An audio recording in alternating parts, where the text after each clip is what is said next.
歡迎大家收聽 The Big Byte Podcast， 我係 Anson 張。The Big Byte 係一個科技資訊 podcast 啊，咁我哋當然會講下啲新出嘅 gadget 啊，講下新嘅 iPhone 啊、Android 啊、新嘅相機啊、新嘅電腦，但係同時間我哋亦都會講下啲喺科技世界發生嘅新聞，同大家食下花生 ，enjoy。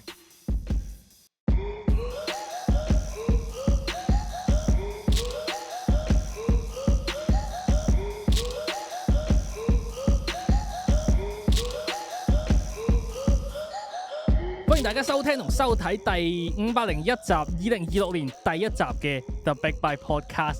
今集咧，阿 Daniel 哥咧就不在場嘅，咁所以咧我哋就揾咗個人去頂替佢。喺我 studio 除咗我 Anson 之外咧，喺我身邊隔離嘅就係我嘅好朋友，我嘅死黨，同埋我哋咩關係啊？係咪我要入噶啦？我知。係啊。Hello， 我係 KJ 啊。Hello。冇錯，咁你就請到 Hello， 佢係肥 Jack。係今日係靚仔咗版嘅，係嘛？有冇人覺得今日肥 Jack 點解死啦？死！我俾肥 N 啊！俾影響到我。阿 N 唔好咁亂講嘢啊 N。有冇人覺得佢今日靚仔咗？如果睇緊片嘅觀眾 comment 下，到底其中有冇靚仔咗？有人會開心嘅，不過唔係我。冇錯。好，咁除咗我同其中之外咧，我哋都係有一個Wallace 嘅親戚嘅。咁呢個咧，今次咧，我哋就有你介紹自己，我唔識點介紹你。Wallace 日本嘅侄女，我係安妮華。安妮華，你可唔可以遞一遞隻腳出嚟啊？安妮華，冇做過，冇做過。唉，好啦，我哋今日就安妮華有奇 J 同埋有我同大家主持 The Big Byte Podcast 啊。咁咧，今次2026年第一集咧，每年都係噶。我想講我哋 cover 咗 CS 喺 The Big Byte cover 咗 CS cover 咗第4年啦。由23年開始嘅，原來我測翻 check 翻500幾集都差唔多啦。係啊，500幾集500幾集幾勤力喎。我想問 CS 主辦單位幾時揾我哋過去咧？真係我哋每一年都整一集俾你。好啦，今次 CS 咧，其實我想講今次 CS 個 5 未完嘅時候，我哋錄嘅時候，但係今次 CS 個5咧，你 feel 到 gadget 同 product 翻嚟，係好多嘢。之前係概念好虛嘅嘢咯。而家真係有嘢俾你睇啦，出完都唔知會唔會有件咁嘅嘢嘅嘢咯。同埋你係好虛嘅東西，即係你發佈會冠冕堂皇講完之後，我唔知你做緊乜鳩。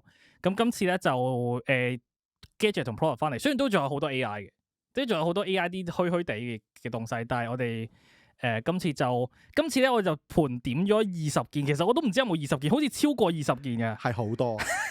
總之盤點咗20件 CS 2026年必睇嘅產品啊！我哋 Air Quote 產品就係因為有啲產品咧，就你係真係唔知佢出唔出嘅。CS 就好撚奇怪嘅一個 show 嚟嘅。好，首先第一件事，我哋講下 Dell 嘅 XPS 系列。咁 Dell XPS 系列咧，終於回歸啦。Dell XPS 系列就係一個好 legendary 神級嘅一個輕薄 laptop 啊！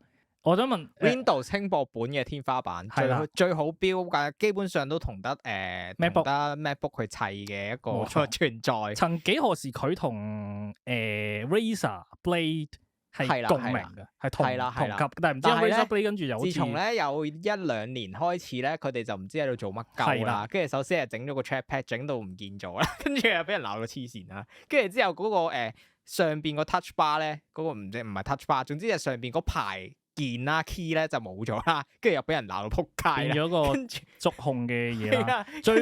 應該最俾人鬧得多嘅咧就係上年，係啦，佢哋直頭將 XPS 呢個名取消咗，即係封殺咗呢個 XPS 系列，就將佢哋個 line up 變咗做咩 Dell Premium 啊、Dell Plus 啊、Dell Pro 啊、Dell Pro Max 啊。跟住我心諗你點學都學唔到 iPhone 㗎 Dell， 真啊！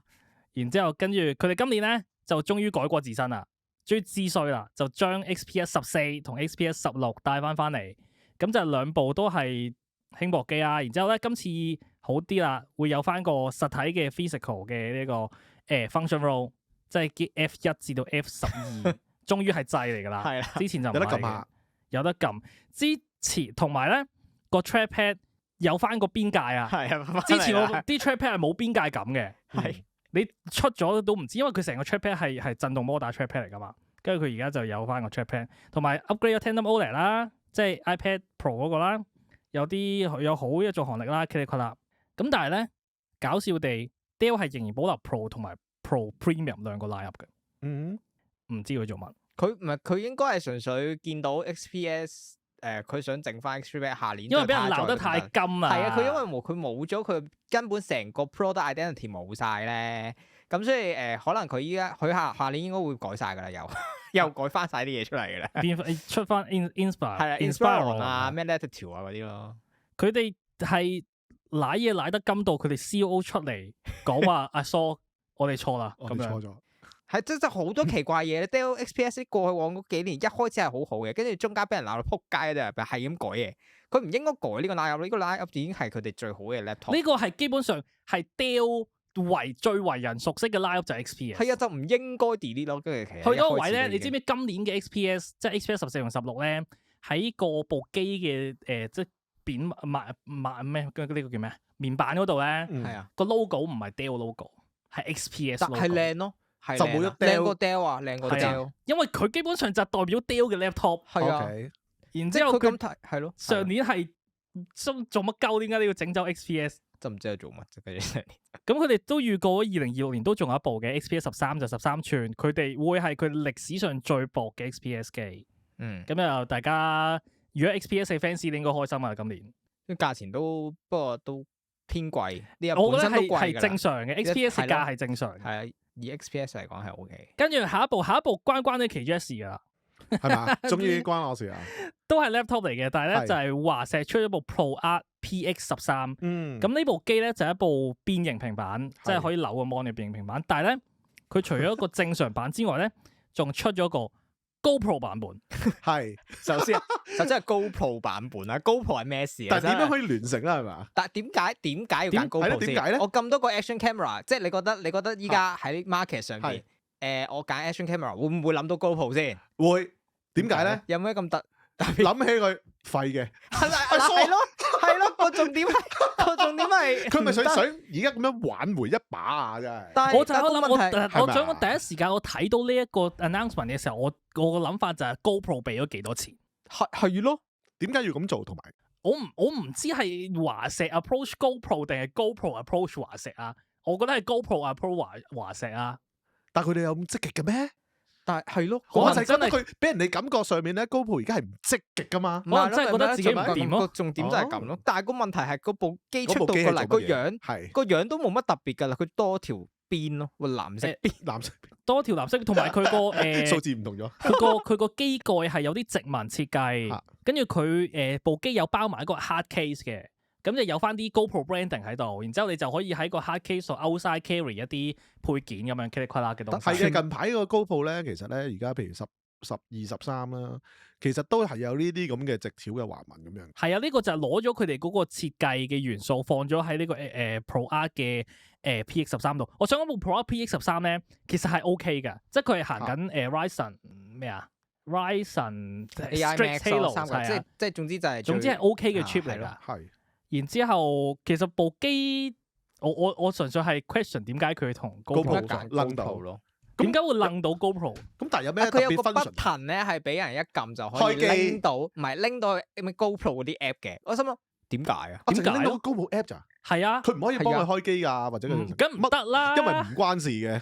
因為你開完個 GoPro app 你可以開機咯。唔係啊，首先你唔好將呢部機掕到佢，係掕到 cam，佢同部 cam 係完全冇關係㗎。你要令到佢有關係咩啊？你直接播 USB 咯，個資料有關係咯，咁樣咁部機都得啦。係就係唔知做咁做咩事啊？即係真係淨係齋攞個名同埋攞個橫紋咁樣。所以我就諗到底 GoPro 俾咗幾多錢咯 ？Make some noise。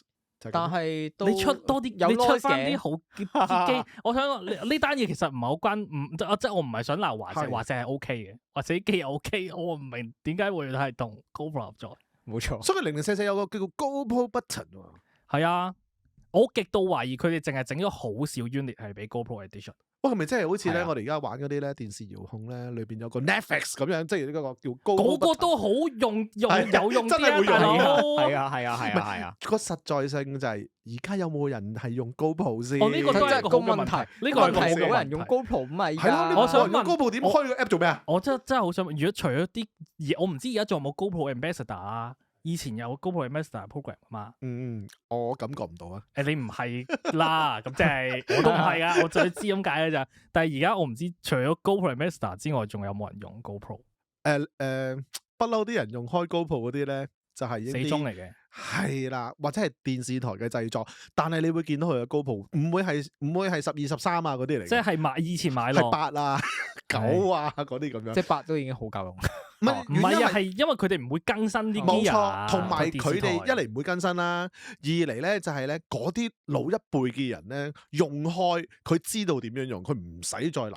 哦，咁所以覺得穩陣啲，咪照用咯。係嘅。咁但係出嚟嘅話，真係一定睇到有分別嘅啦。算啦，佢哋都係用嚟做 crash game，我就純粹唔明點解但佢點 sell 啊？即係佢賣點係愛嚟點 sell 啊？個賣點就係因為 Pro R Series 係 for creator 啊嘛。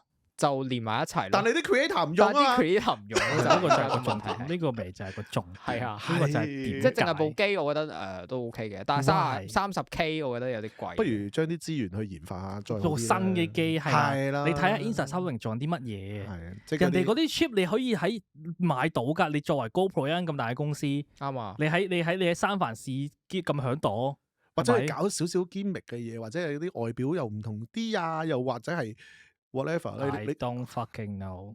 諗唔到嘅。好，第三個 product 咧，其實唔係一個新嘅 product 嚟嘅，就係咧嗯Samsung Galaxy Z Trifle，即係 Samsung 部三摺。咁因為咧香港你見到好多 YouTuber 拍晒片啦，嗯哼咁我都拍片，但我冇機，我照拍啦。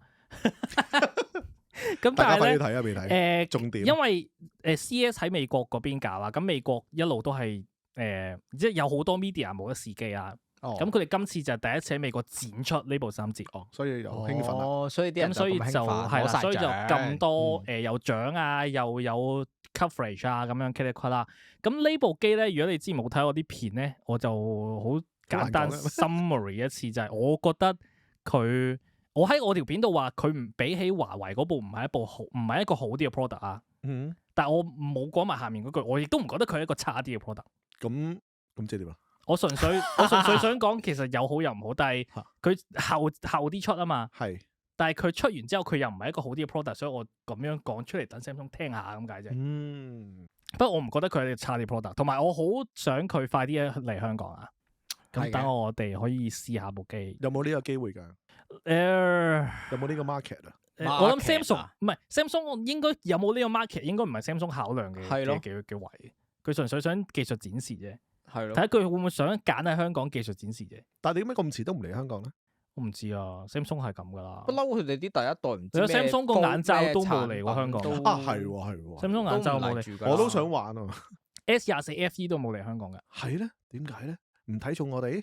I don't know，我哋做得唔好咯，我哋會努力噶啦，Samsung 香港。好，第四個 product 都係關 Samsung 事嘅，但係佢都唔係一件 product，就係咧 Samsung 喺 CES 2026展示咗一個冇接痕嘅摺機 mon。我所以又要同大家科普下 Samsung 同 Samsung Display 係兩間公司嚟嘅。呢個係 Samsung Display 嘅 booth 展出咗一個冇摺痕嘅 Samsung 摺機 mon，冇摺痕嘅 Samsung Display 摺機 mon。咁啲人就自然有聲音啦，就係講呢部會唔會就係下一部 Samsung 摺機會用嘅 mon，或者係呢個iPhone 未傳咗好耐，佢部摺機會冇摺痕嘅，會唔會其中一個 Fender 其中一個 supplier 就係 Samsung Display 咧？正路好似都幾好喎，真係。係啊，冇接痕係。佢仲要喺個 booth 嗰度 set up 咗，就係左邊係Z Fold 7，右邊就係 Samsung Display 個新 mon。咁真係爭好遠喎，真係爭好遠嘅。不過有個鬼鬼地嘅位係咧，The Verge 嘅記者有一日去嘅時候咧，個 demo 係冇用，即係有一段時間個 demo 係唔見咗嘅。點解啊？個 demo 之前冇擺出嚟，冇擺出嚟，咁即係代表咩啊？唔知有趣。唔記得擺啫，咁啲人估計係咩啊？未搞掂冇任何聲音，未搞掂嘅。唔知。喂，但係永遠都係可能就係因為有人出咗，因為 Samsung Display 同 Samsung 佢哋成日都，因為 Samsung 係一間好山頭主義嘅公司嚟噶嘛，即係 Samsung 集團啊。咁你即係同佢講一有啲新聞出咗，哇！呢個 Samsung Display 會係下一部 Samsung 7 Fold 7嘅嘛？你係估啊，全部都係估啊。我俾手機嗰邊鬧。係啦，會唔會誒冇出處啦？會唔會係手機嗰邊留一手先鬧又好，或者係 Samsung Display 嗰邊唔中意自己俾人又楞咗佢同 Samsung 電子有關咁樣？哦，咁之後可能喎。兩兄弟嗱估啊咋，喺度鬧佢哋成日都9牛9屈㗎，其實。咁搞笑嘅咩？你 Samsung 咁山頭主義好喂，但係通常都係咁講喎，話咧其實咧你摺痕唔明顯嘅，咁但係其實你接多幾接嘅時候咧，可能用得耐咗啲。係啊，不嬲都係咁㗎，係係頭一兩下咧，佢冇嘢㗎。但係而家就咁睇係咯係真係冇接痕咁滯嘅。唔知佢係咪真係新機出嚟咧？未接過咧。不過誒佢講得咁樣嘅，應該都會有啲嘢睇下嘅。嗱，通係有啲記者就自然問 Samsung PR agency 嗰邊係點樣啦，係咪真係會出啦？咁佢哋官方聲明咧就話係一個 R&D 嘅 concept 嚟嘅啫，就冇任何 timeline 嘅，咁信不信由你啦。呢啲就咁真係未咁快咯。一兩我手覺得唔係 Note 8都 Note 9咯，但係呢個一定係。但係我覺得佢 CS show 得出嚟應該 Note 8㗎啦。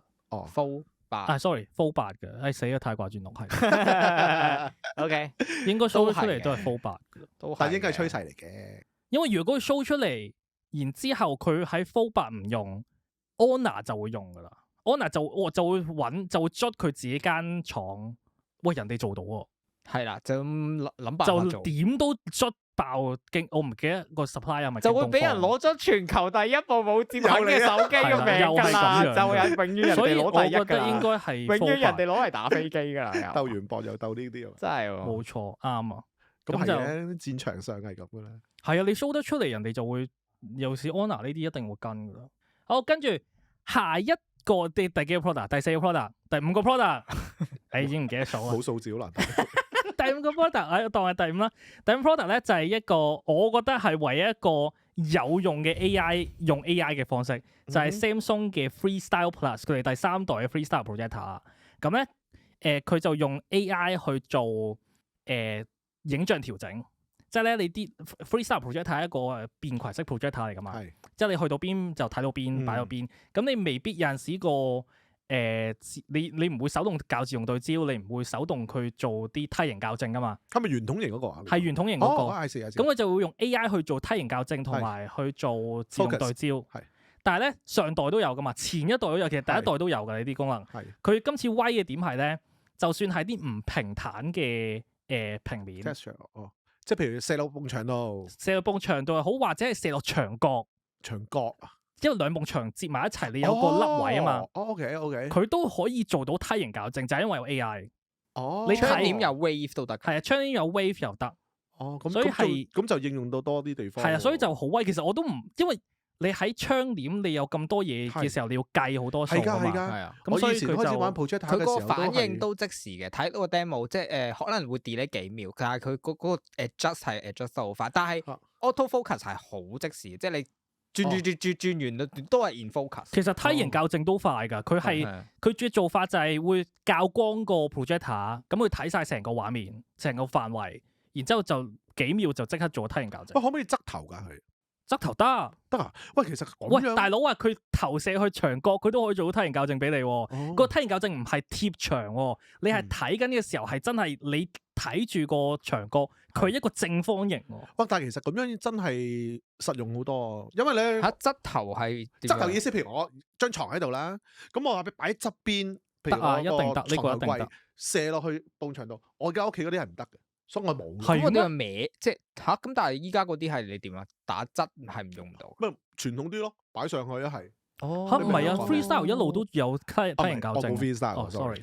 但係我係想講個 point 係，因為以前不嬲咧，而家係即係咁樣講啦。但係以前咧係一定要係揾埲牆啊，或者係你頭先咁講啦，可能呢埲係牆，譬如好似呢個咁樣去櫃，我個 texture 已經唔同咗，我係局限咗我擺個位。同埋邊個真係我睇片咧？Freestyle Plus 個梯形校正，以前啲梯形校正就算做到都好咧，佢會有一條暗嘅邊噶嘛，因為佢用緊成個 LED 去投射，佢純粹係我框咗個正方框嚟做投影範圍。咁但係佢有其他都受光嘅牆身有其他受光嘅範圍噶嘛。我睇片 Freestyle 我唔知點解可以做到好似冇乜呢啲虛位咁樣，所以我覺得貴唔貴啊？我應該差唔多價錢。我 review 過佢第一代 Freestyle 嘅，我就我評價就中性嘅，但係希望佢出香港嘅時候，我 request 佢哋肯理我啦嚇。我都想玩啊！應該有機嘅 Freestyle 第二代都有機嘅，印象中有。同埋我發現咧 Samsung 好中意喺 CS 度 showcase Freestyle。佢上年做呢樣嘢，但係佢哋上年係用2部 Freestyle 做闊屏幕投影，你記唔記啊？即係兩個16:9，然之後拍埋一齊係做副屏幕投影。跟住但係好似佢 official 冇出呢個功能。即係整翻個銜接位，係啦，我唔知佢 official 有冇出呢個功能。好唔好賣呢部？之前我覺得以佢價錢嚟講，應該就唔係十分之好賣㗎啦，因為偏貴啊係啦，因為係偏貴貴啊嘅，同埋佢冇內置電池，連少少內置電池都冇。係咧，其實佢做到咁 compact，但係我覺得佢需要，你可以買個電池座嘅，但係電池座都貴嘅，係原裝嘢係嘛？係原裝電池座都貴嘅。咁如果，我都唔知。因為你可以用想用呢 USB-C 啲擺喺呢個戶外啊，去啊 camping 啊，係啦，咁玩㗎嘛尤其是你去 camping 咧，會好中意用你個天幕嚟做投影幕㗎嘛。咁你投影幕你自己嘅時候，帶過嗰啲你仲係咯，你冇大嗰啲電電掣，咯，你你介紹嗰個係你介紹 DJI 嗰個，但係因為而家有呢個 AI 梯形校正，你就算投影去天幕，你都可以。係啊，好啊，幾好啊呢個。你都可以有個正面嘅呢個東西。好，第七樣 product，第七個 B 體 product 咧，呢個係呢個就係 NVIDIA 啦。咁 NVIDIA 我就唔同大家講啲乜春 AI chip 啊 ，Vero Rubio 啊，係咪叫 Vero Rubio 新嗰個 chip？是鳩蛋啦，最 announce 咗一個好撚 high end 嘅 chip 啦。咁我唔識同大家講呢啲啦。我同大家講下一個 kind of software 嘅嘢，就叫 Alpha Mail， 一個自動駕駛車 NVIDIA 整俾自動駕駛車嘅一 set AI model 同埋一啲藍圖。咁佢咧就話呢個阿 Jensen Huang 就着住件好撚型嘅皮褸咁樣上台啦，係啊，好似鱷魚皮褸。佢不嬲都係着呢件嘅咧，係咩？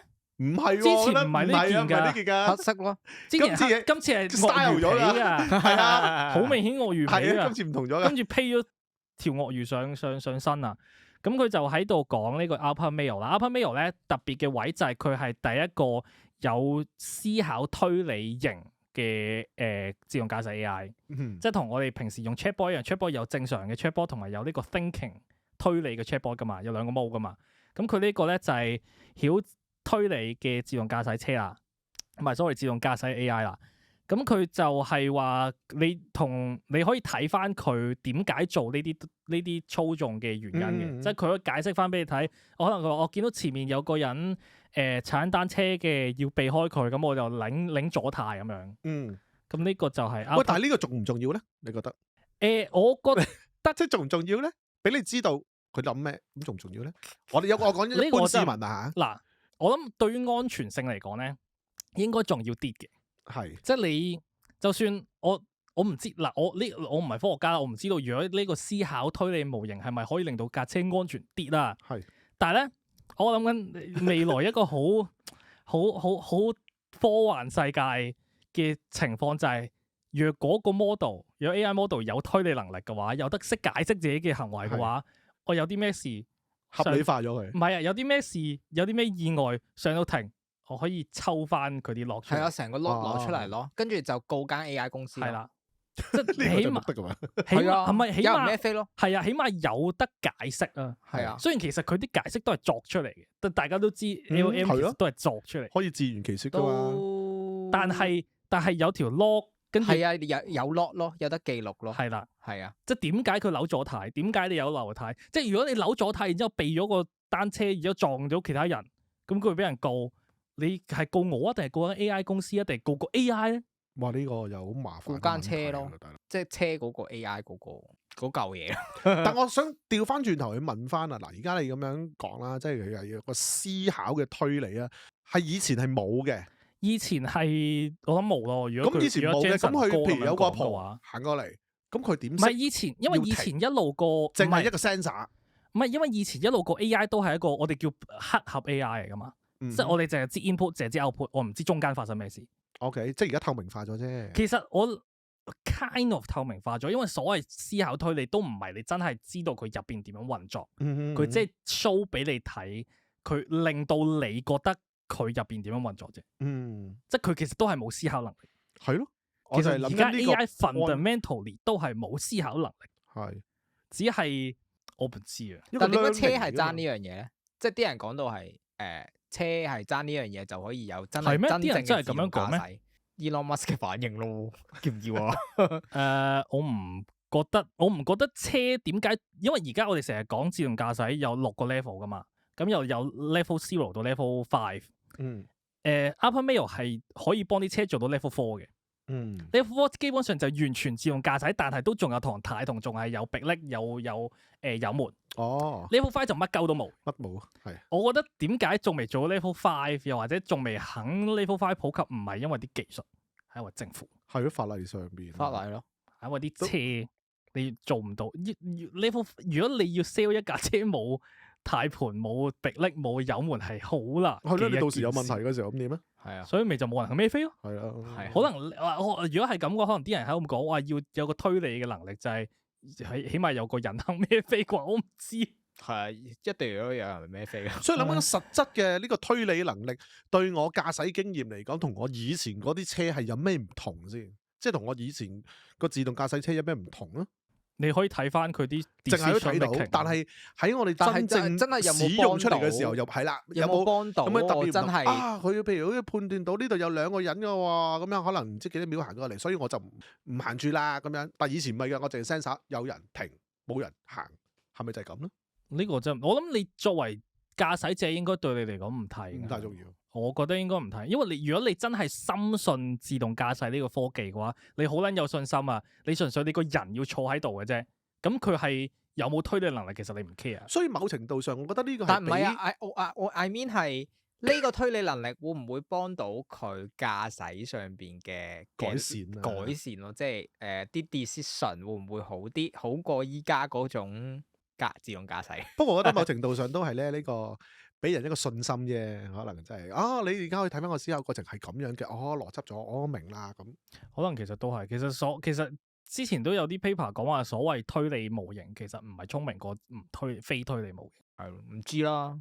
但係我睇佢嗰個 announcement，佢係講到係真係啲自動駕駛好似真係會令到佢進係啦，同埋咁樣。有啲記者試完之後個 feedback 都係覺得 Tesla 要小心嘅，即係要睇住嘅，要睇路嘅。咁Nvidia 做嘢都應該 OK 嘅，同埋佢第一架有Alfa Romeo 嘅車會喺今年 Q1 喺Benz 嘅 CLA 度有，喺美國啫，係啊美國，喺香港就應該冇噶啦。第二季就第二季歐洲啦，跟住就先到亞洲啦，之後就睇下點啦。香港啲法例就我都唔難啲，有排搞，有排唔知幾多年。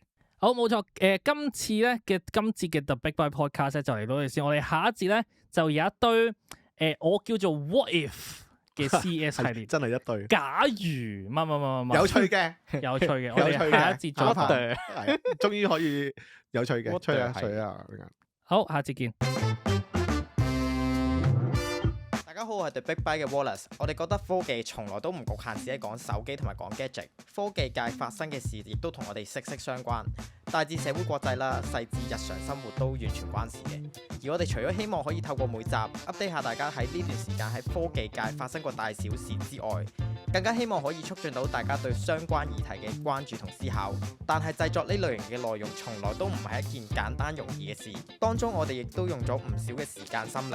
所以如果你哋你哋係開公司或者喺一啲公司嘅市場部工作，而你又贊同我哋嘅理念嘅話，我哋誠邀你哋合作嘅，成為我哋廣告嘅 partner， 咁就可以喺宣傳你哋嘅品牌嘅同時，亦都可以帶俾我哋一啲嘅支持。有興趣嘅話，歡迎 email 我哋啊！我哋嘅 email 係 thebigbytepodcast@gmail.com，THEBII 唔串啊！大家可以睇資訊欄嘅。歡迎翻到嚟第二節嘅 The Big Byte Podcast。咁第二節咧，我哋都係講 CES，其實我哋成集都會講 CES 噶啦。咁不過咧，呢一節咧就專門係 focus 喺啲我覺得好多廠商都覺得好多廠商都覺得唔知有啲咩可以搞啦，就乜都搞下，乜嘢 idea。所以你個題叫大是大非啊？掉出唔係啊，呢個係唔關事。呢個係個 part 係另一樣嘢。我以為好吸引喎，關事啊呢個。咁佢哋就不斷掉啲 idea 出嚟啦。咁所以咧，我將呢一個 segment 叫做 What If 系列，就係假如乜。死啦！我已經唔記得咗我哋呢個係第幾個 product 啦。第下次加翻數字上去。第7啦，應該係第7，印象中。Alfa Romeo 係第6啊嘛。好，第7個 product 就係 Lenovo 啦。Lenovo 咧就出咗幾樣嘢，就係個 What If 就係 What If 你個 laptop 嘅 mon 可以打橫拉出嚟變咗一個超闊 Ultra Wide 嘅 mon。咁咧佢哋就展示咗一個叫做 Lenovo Legion Pro Rollable 嘅 concept。呢啲全部都係 concept 機嚟嘅啫，唔知係咪真係出。佢打橫拉闊拉到幾多啊？咁咧，佢本身個部 Legion Pro 咧就係16寸 mon 嚟嘅，係咁佢就可以拉到去最大24寸，成為一個 ultra wide 嘅 mon。其實係幾有用。其實係幾開心嘅，即係闊如果 mon 係有用過，係啊，有用過係拉長噶，我覺得，因為我而家用緊啊嘛。你用緊咩啊？咩我用緊 ultra wide 係啊，直用 Ultra mon Wide 哦，係啊，係啊。即闊 mon 係好用過直 mon 係咪？係我覺得我又覺得唔同用法嘅，但係如果打機，因為呢部係 Legion 啊嘛係啊，Legion 打機係會闊 mon 開心好多嘅。係咯，咁睇到唔其實但同用法啦係。直 mon 應該係 programming 先用嘅。 programming 又或者我哋譬如我哋睇文啊係，啊，又或者我哋打稿啊，咁樣咪要呢個咯。咁呢部 Legion 咧就係咁樣可以拉出嚟。咁佢仲有中間一個 step 嘅就係21.5寸嘅 step。咁就16 21.5就係 kind of wide 地，咁24寸就 ultra wide。啲電應該15分鐘。之前打直嗰個係咪佢㗎？打直都係 Lenovo 嘅，但係佢哋今年有個新嘢，我一陣講。我一陣講。咁但係呢個Legion Pro Rollable Concept 咧，在場 CS 嘅記者 report 翻嚟咧，就應10分 concept 嘅一部 concept 機嚟嘅。即係唔掂啊！即係佢話10分 concept。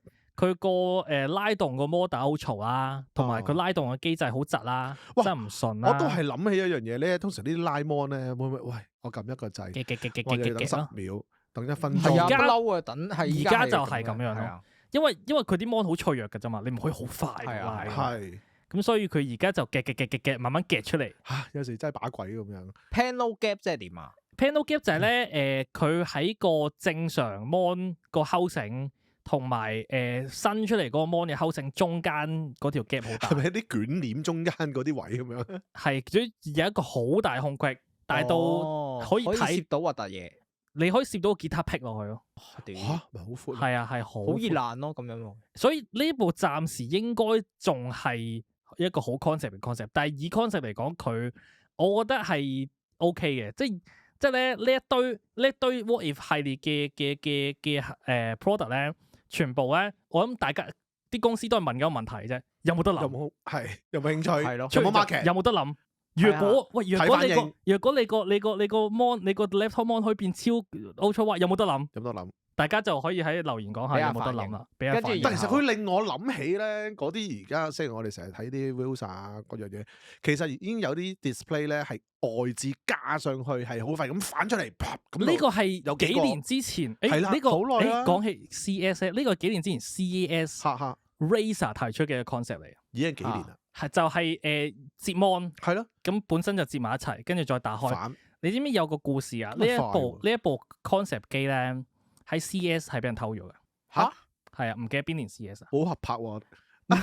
阿表妹，但我哋好合拍喎。但係淘寶依家周圍都係。但係嗰陣時唔係啊嘛，嗰陣時出嘅時候係所以 Razer，就 concept 咯，concept 就俾人攞 concept 咯。跟住就俾人偷咗，係成部機唔見咗嘅。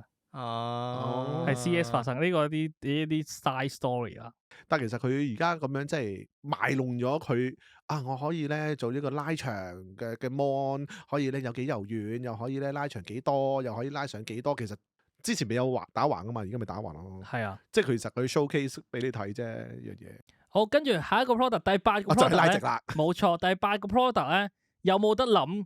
就係若果你個 mon 背面唔係，即係你個 laptop 個 mon 背面都有一個 mon，有冇得諗？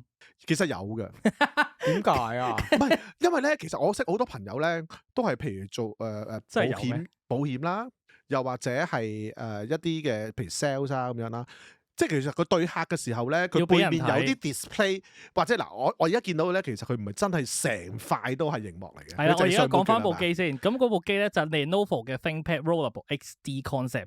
咁佢就係都係一部 rollable 嘅機，但係就直拉嘅。其實呢部機上年出過㗎啦，上年年中嘅時候係咯，就有印象喎。係啊，以一個叫 ThinkBook Plus Gen 6嘅機就出嘅。咁有一部3000蚊美金嘅機。咁呢部咧都係直拉。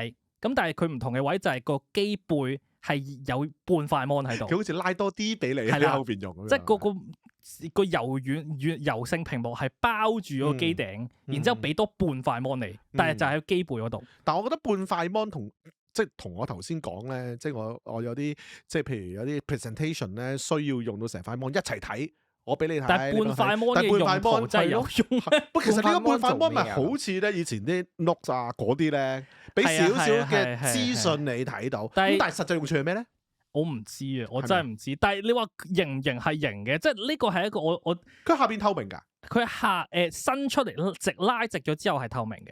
咁佢本身個 mon 就係13.3寸啦，拉直咗之後就變咗個16寸高身嘅 mon。特別原因我需要一個咁嘅嘢。佢自己嘅 app 咯，可能即係 display 一啲嘢啊咁樣。因為我記得咧，佢嗰陣時咧係即係上一次講嘅拉上嚟嗰個咧，佢嗰個wallpaper 又唔同啲嘅，佢下邊有啲 animation 咧又拉長咗，我想講又唔同啲咁樣。以正面你拉高咗個 mon 咧，個 mon 打直咧係有用嘅，即係13寸變16寸呢一樣嘢係有用嘅。係都有用嘅。機背整啲人玩 Excel 咧，其實係好方便嘅。機背整半個 mon 出嚟，我唔明。啊，係啊，係啦，真係唔明。實際用處係除咩咧？咗好型，即係佢基本上就係一個。小米17 Pro Max 咯，跟住就係後邊會有啲俾心心啊。但係人哋好玩啊嘛，係啊呢部可以玩啲咩啊？你可以裝啲好玩嘅嘢嘅。但我想問佢未拉個 mon 上嚟嘅時候，佢後邊已經有一半，一定係要拉咗先有一半？佢後面都係有一半嘅，不即係佢後嬲都有嘅邊哦，如果未拉係咪都有一半嘅未拉之前就一半咯，哦拉咗 OK 之後就1/3咯。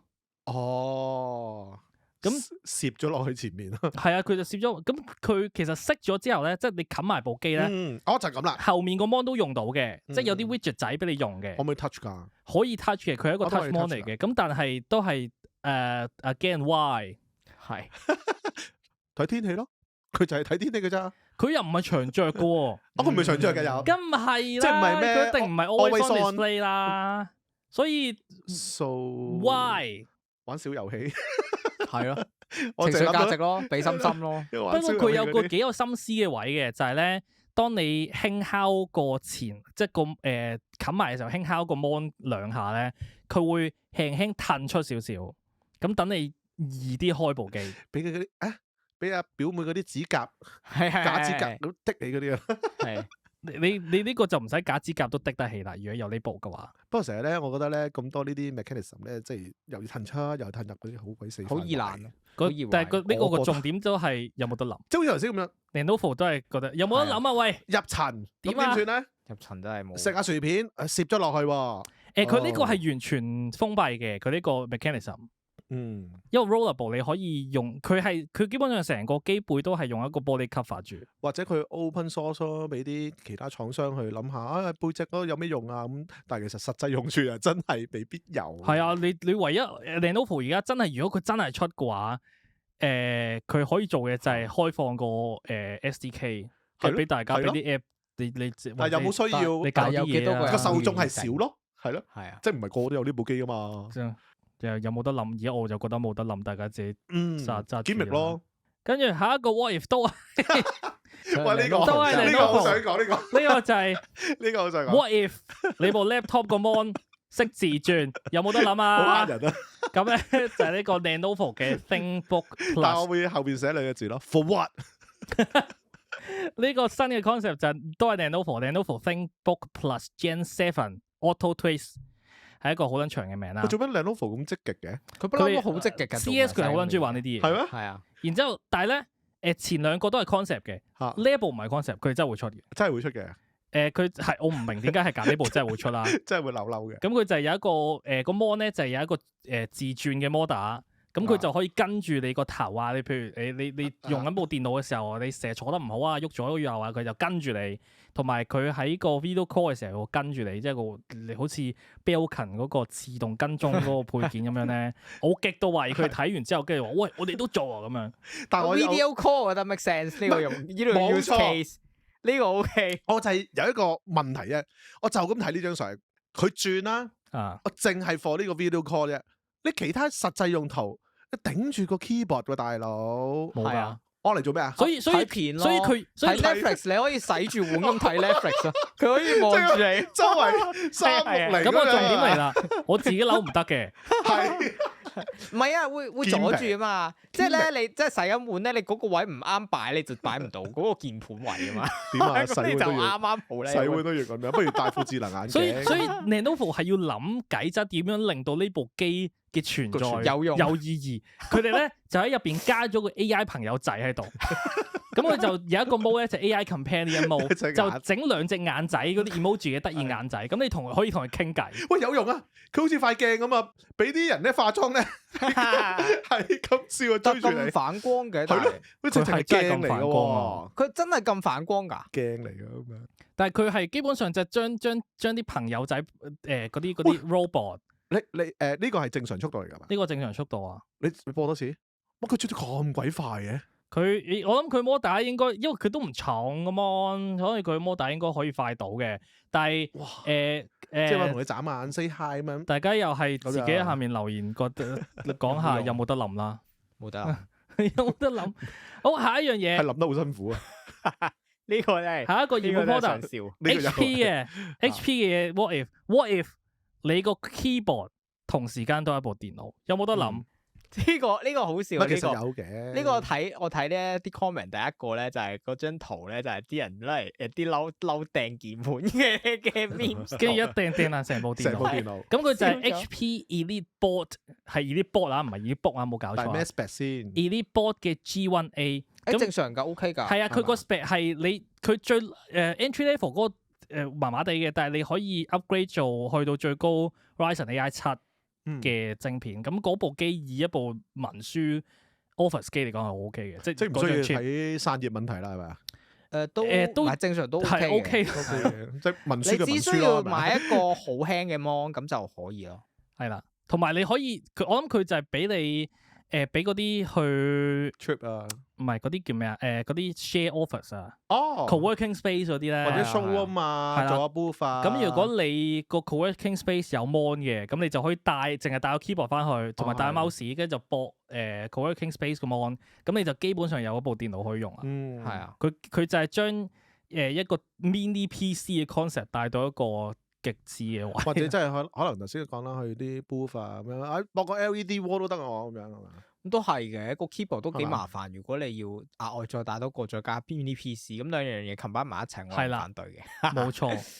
佢都幾我覺得方阿 HP 諗到，即係佢成個 keyboard 入邊係有晒散熱口啊，有晒風扇啊，有晒 RAM 啊，有晒唔厚嘅喎，我 speaker，見到佢唔厚喎。仲係有 speaker 添。即係我覺得如果你呢一個佢有 form factor 你唔 speaker 整 speaker，我係完全冇問題嘅，係啊，我係完全冇問題。但係佢哋係整埋 speaker 喺度。啊但係發脾氣千祈唔好打鍵。係發脾氣就千祈唔好，因為如果你打電鍵盤咧，你所有嘢都會冇晒。如果你唔記得 save 啊，同埋你冇 auto save 㗎。佢 support 到兩個 4K 喎。係啊，佢都 support，但係佢係唔係，因為佢個 keyboard 係有兩個 USB-C port 嘅，係咁但係佢就唔係兩個 USB-C port 都出到 4K，佢就係要用 Daisy chain，即係你駁咗一個 USB-C 嘅 key 嘅鍵盤嘅 mon，再駁另一個 USB-C 嘅 mon， OK，即係 mon 駁 mon，咁就做到兩個 4K。咁咧佢係有電池嘅，我都唔明點解佢哋仲可以塞到個電池入去，就係有一個35 watt-hour 嘅電池，其玩實咗幾耐先？幾個鐘嘅咋，佢官方啊宣稱，所以其實都係預你駁電用噶啦。係啊嗯咁佢基本上真係一個，我覺得幾有趣嘅 concept 嚟嘅。係咯，佢係想你嗰個電池係你係 sleep 機，你可以去第二度即刻開係翻，啦唔使開機咯。有得諗嘅，嗰個我覺得呢樣嘢。係啊呢個 what if 係有得諗嘅，幾好啊又，佢諗埋呢一步，係啊唔錯。嗯，同埋咁但係啲人會唔會調翻轉？咁點解我唔帶部大部咩啊？大部咩啊？ MacBook 即係個分別係咩咧？係 compact 啲、細啲、輕啲。細部啲同冇平啲 mon 咯，唔使同埋 mon 咯，冇唔使 mon mon 咯，你少樣嘢壞咯，係哦，少樣嘢話輕啲咯，同埋係咪真係？哦，咁咪係啊，輕啲嘅。你少個想 mon 單買個個電池又 mon 細，啊！但係佢好似都唔係特別輕嘅啫喎，呢一嚿嘢睇價錢啦，我都係。係都係嘅。即係如果佢有晒咁多，有晒風扇，同普通有晒 laptop 其咩實都差唔多價錢，唔係係咩差唔多重量，好似都差唔多係。重量。即係以嗰啲好輕嗰啲 laptop 咧，但係當然貴啲啦，好似8000幾以個價錢係。咁但係呢個第一代產品，我覺得佢如果真係有得諗嘅話，佢哋會 keep 住 develop 係啊就越嚟越輕噶啦。我覺得係有得諗嘅呢個。好，跟住下一樣嘢就係到華碩同 ROG 啦，就係 what if 你個 laptop 係有兩個 mon，有冇得諗？我呢個係好有得諗。呢個幾好啊有。咁咧佢就有兩部機貴咯出咗嘅，係貴啫。兩部機出咗，一部咧就係 ROG Zephyrus Duo，就係全球第一部雙 mon 16寸嘅電競機。嗯，咁佢咧就係你打開嘅時候，其實你冚埋嘅時候，你發現佢係一部好厚嘅機嚟嘅，即係接咗兩接。係因為接咗兩接。跟住你打開嘅時候，佢就係一個好似一本書咁樣打開啦。咁你有兩個 mon 啦，咁嗰兩個 mon 佢後面有 kickstand 嘅，咁你就可以動高佢，你就有兩個打直擺嘅 mon。咁個 keyboard 你可以本身佢係磁吸㗎，咁你可以拎佢出嚟，跟住當無線 keyboard 咁用。咁我覺得呢樣嘢係好有得諗添，即係如果以一個唔好以打機角度啊，雖然我唔知點解佢出喺 Zephyrus 嗰度啦，木村。佢唔係佢本身上一年都 ZenBook Duo 嘅，佢其實佢本身都已經有 Zephyrus Duo，但係佢未做到有電競再加 RTX 5090，但係佢今年做到啦，咁所以佢就出埋落嚟咯。佢本身都已經有嘅，不過中間過咗一年，佢要 develop 咗 ZenBook Duo 先。用一個 mon 得唔得？唔用兩個得嘅，你咪將個 keyboard 擺翻落去咯，貼翻落去個機底嗰度。咁你就可以當一個 mon 咁用。係啦，OK。所以其實佢係最完整嘅一個雙 mon 電腦嘅一個狀態，再加依家係有電競功能，同埋佢個 kickstand 係有得打直擺嘅，即係你除咗你可以打橫擺，即係除咗你可以打直兩個 mon 搭高嘅之外，你仲可以左右兩邊 side by side。尤其是呢啲機咧，對於我哋呢啲就算 creator 都好咧，因為 ZenBook 其實係好有用㗎，夠。一個 mon 唔夠啊，而家係啦，即係佢兩個 mon 最好用啦，但係 ZenBook Duo 個 performance 唔夠用，呢一個係啱啱好。係啦，最驚睇價錢啦，貴㗎，一定貴啦，4皮幾5皮添啦，應該都。西風之神4皮幾貴，我買你 RTX 5090頂配喎，MSI 最勁嗰部上年係5皮喎。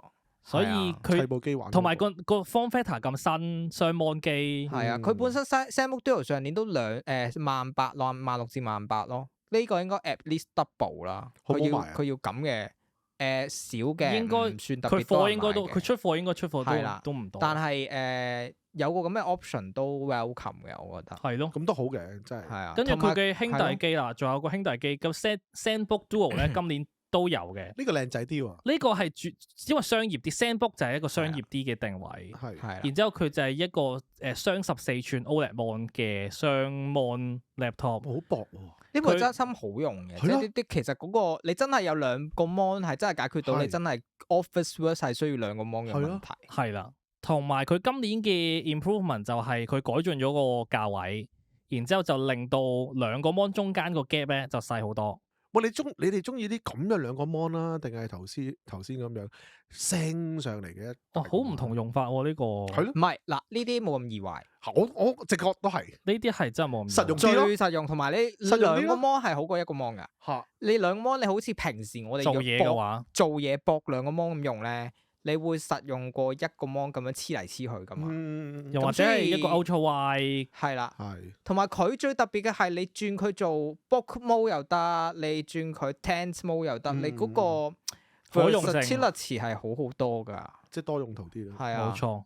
我都覺得呢個好跳，呢個真係吸引。我諗咁多個 product 嚟講，咁多個 product 嚟講，最 product 嘅應該係即係最成熟嘅 product 應該係 ZenBook 同埋 DualBook，即係 Zephyrus Duo 啊。呢個係會量產出㗎係嘛？兩部都出㗎，一定兩部出㗎。啲 laptop 嗰啲 demo 得嗰啲，除咗 Lenovo 嗰堆咧，基本上都出嘅。即係 CES 咧，每年都係咧，佢會。咁我都要俾上識 Lenovo 啦，真係。係啦，多謝佢不斷咁樣去參加公佈一啲會出嘅一啲新。Lenovo 就係每年都掉一大堆嘢出嚟，然之後就睇水溫，跟住再諗有冇得諗。佢個 marketing 係咁諗咯。然後就會俾啲大陸廠抄咗。係啊，然之後就俾啲大陸廠抄。咪都 OK 嘅，即係有啲嘢 stimulate 下啊嘛。好，我已經放棄咗數第幾個 product 啦。下一個 product 就係 What if 你個小朋友即係你個仔仔或者女女有一部AI 嘅電話，可以同一個類似 Elon Musk 咁嘅角色傾偈。就係咧有一個 product 叫做 Luca AI Cube。呢一個咧就係一個正方形類似電話咁嘅東西。咁佢有 mon 仔啦，有個自拍鏡頭啦，有個 speaker 啦，有個 mic。佢個 idea 咧就專 target 小朋友。然之後咧，佢喺個 mon 入邊有唔同嘅 AI 人物，包括咗邊個咧？犀利啦！好勁啊！佢哋好威啊！佢成個 portfolio 有 Harry Potter 啦，有 Spiderman 啦，有 Elon Musk 啦。有冇佢啊？好似未有，未有。可能佢之後呢個同埋呢個都幾癲啊！佢有出晒名嘅 AI hater 宮崎駿，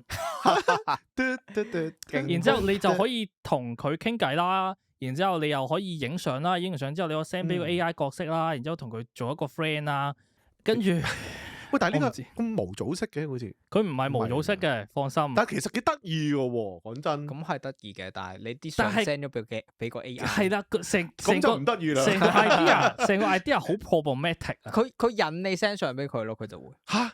哇！你同佢你突然之間 conversation 成件事覺得好恐怖喎。佢基本上一聽到成個 idea 都即係你好恐怖啊你同個 AI 講，喂，我今日食咩咩咩啊，好好食啊，喂，係影咗上嚟睇下先啦。嗰啲雖然咧，我咧，哋都知道而家 AI 咧，其實都會有呢個潛在住嘅嘢㗎啦。咁但但係係如果去到佢而家小朋 target 緊友嘅，小朋友係啦，去到小朋友嘅階段咧，大家就會多咗一重吓，我哋唔係 suppose 要 protect 小朋友嘅咩？即係我哋之前都cover 過類似嘢㗎，有個叫 Friend 嘅吊墜啦，AI 吊墜啦，啊但係嗰個都冇相機啊，嗯，係啊冇 cam 啊，同埋佢唔係 target 小朋友。因為唔知佢點運用啊嘛，小朋友係啦，你又唔知後面個 server 係邊個？我嗯 send 完張相之後，個小朋友 send 完張相俾邊個睇咧？我可唔可以你個 server 會唔會 back up 咗張相咧？跟住呢個 product 就好撚多 effort 啊！其實佢唔用個鏡頭相機，就咁俾佢小朋友傾下偈得唔得？就算佢冇鏡頭相機，你啲 AI 人物包括 Elon Musk 喺入邊，同埋呢個都幾好笑啊！同埋唔知點解地你可以攞到 Harry Potter 同埋呢個 Spiderman 嘅 license，我已經覺得 the fuck，好貴嘅，我唔覺得你攞到佢兩個唔會攞到 license 咯，一定咁嘅新嘅一定係 product unlicensed 嘅。係然之後我再揾下到底呢件嘢喺邊度賣緊咧？原來喺中國緊要啦賣緊，然之後就哦就係賣緊賣喎，緊啊，喺大陸賣緊啊，哦成件事好 make sense。有冇得諗咧？我完唔知啊，好多唔係嘅，大陸係得嘅，大陸本身個管制已經好嚴啦嘛。但係其實係你家長咁係家長賣俾佢嘅啫，咁即係你啲家長我唔真係會放心賣俾佢咩？我真係我如果有人買嘅，我好好奇點解你會買大陸唔怕咯。誒大陸嘅監管咁嚴，即係點啊？即係電子奶樽噶嘛，佢又係。係啊，即係你同佢係咁傾嘅，我唔知，我覺得成件事好同埋阿媽 effect 都諗緊，喂，你同佢傾咩啊？咁樣噶嘛。嫌個仔係咪太煩，喂，你攞去同佢傾下偈啦。誒同 Spiderman 傾偈啊，係先哦，但係真係好多 effect。我覺得呢個其實 product 好多後續問題嘅。如果真係小朋友 welcome 呢樣嘢嘅，第陣時佢會點啊？淨係同佢傾偈咪即係自閉嘅， AI 做朋友係啦，係啊唔識社交嘅，係啊，唉，麻煩。所以就算我想講，就算唔講佢係 target 小朋友嘅時候，呢個已經好撚 red flag 噶啦。嗯，講埋你 target 小朋友就更加 red flag。嗯有冇諗啊？自己喺下面留言啊。好，下一個 product，what if 一個耳機有 camera，有內置 camera，有冇得諗？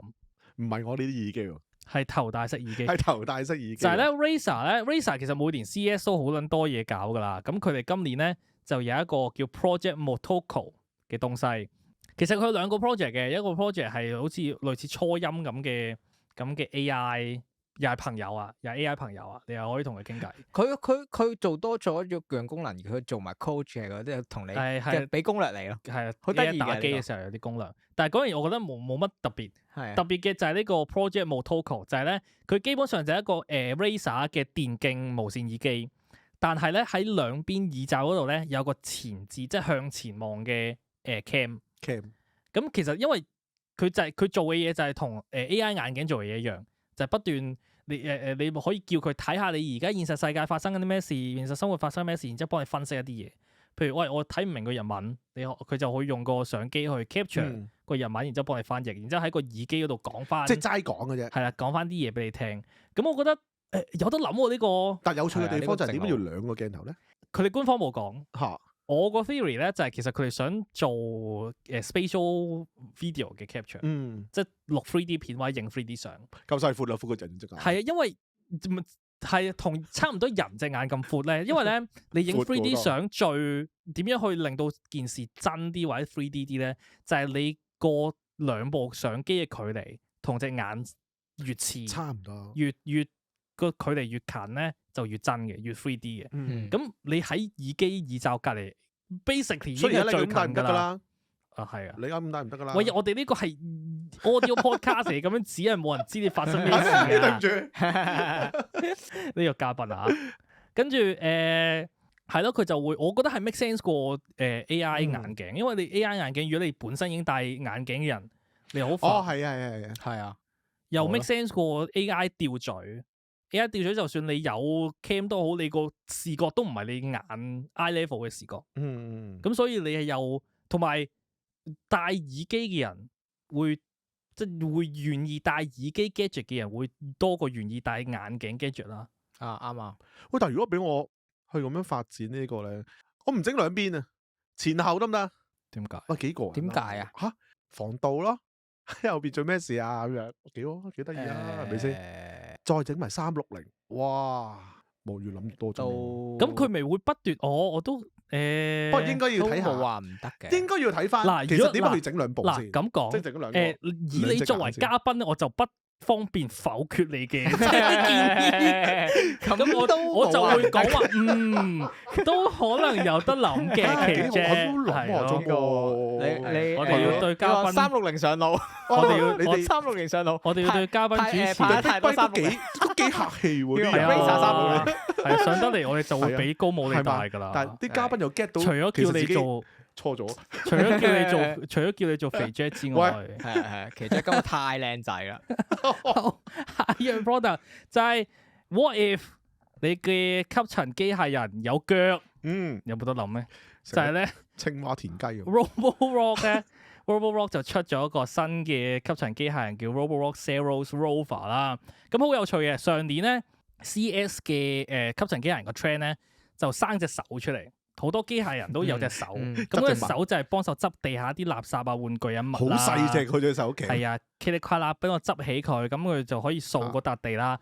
今年咧就唔知點解地咧，生腳啊！咁呢個Zero Rovers 咧就係全球第一部可以爬樓梯，即係可以上樓梯，同時間幫你樓梯吸塵嘅吸塵機械人。佢吸到，哇，好有用喎！佢吸埋如果係個樓梯住嗰啲咧咩村屋啊嗰啲，係啦，其實係好有得諗嘅呢樣嘢，即係一路吸塵機械人個問題就係當地下有線啊，又或者有一級樓梯啊，又即係香港好多廁所都有一級樓梯要上噶嘛。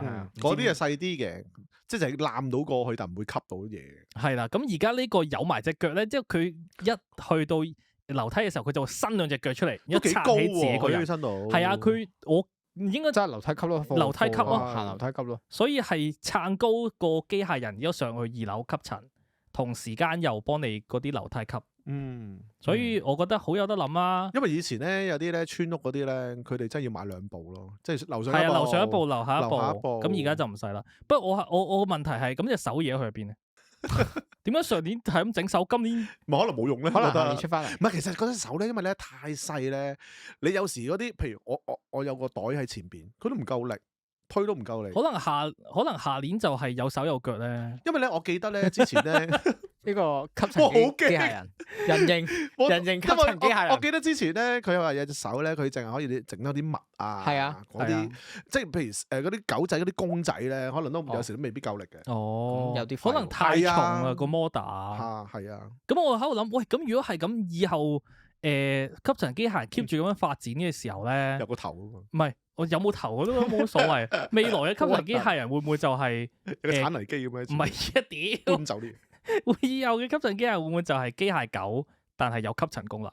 哦，即係4隻腳行嘅機械狗，無啦喺個肚度咁樣擠嚿嘢出嚟咁樣。唔使啦，佢未我哋平時喺唔使吸塵嘅時候，你咪繼續做一隻機械狗，可可愛愛得得意意咁樣同我哋玩。咁都幾 Q 啊！跟住我要吸塵，佢就接翻埋啲手手腳腳。係喎，其實佢呢度咧個2隻腳啫嘛，佢前面再好似再加多2隻嘅時候就係機械狗嚟㗎。收埋另外2隻腳咪行得係嘛？冇錯。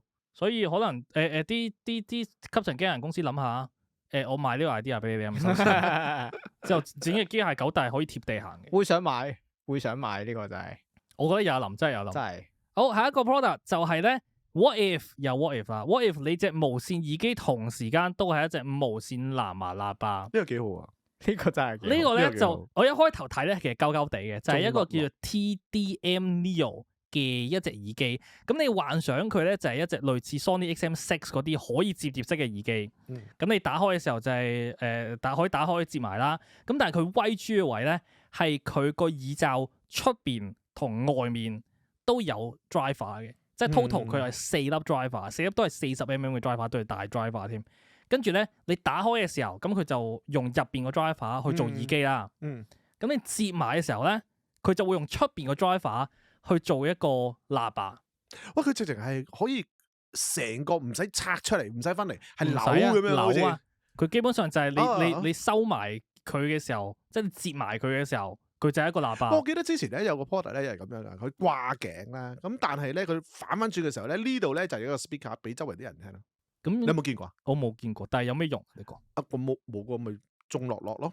去譬如踩單車，喂啲人好中意焚機嘅，咁擺呢兩邊。但係如果係咁，呢個TDM Neo 個 form factor make sense 啲。不過呢個係 OK 嘅，譬如我去旅行咁樣啦，即係我上機咁，我咪自己聽咯。咁但係去到酒店擺低，係啦，咁我就一齊聽。冇錯。呢個 OK。一開頭睇嘅時候，覺得好撚做乜鳩？點解？因為佢扭嘅方式好撚奇怪嘅，好似。唔係，但係如果扭嘅方式係好過，我以為咧初頭睇咧，我以為係嗰兩個 driver 係掹出嚟再組合，原來唔係嘅。佢係好暴力咁樣扭嘅。哦。然之後係咪有啲似我哋嗰啲反光板？係咯，反光板咁樣。有啲似啊，係有啲似啊，即係你覺得就嚟扭爛嗰嚿嘢㗎。呢個 concept 幾好喎。有得諗呢個，第二啲廠都可以諗下喎。誒，咁就可能好快俾人抄咗。真。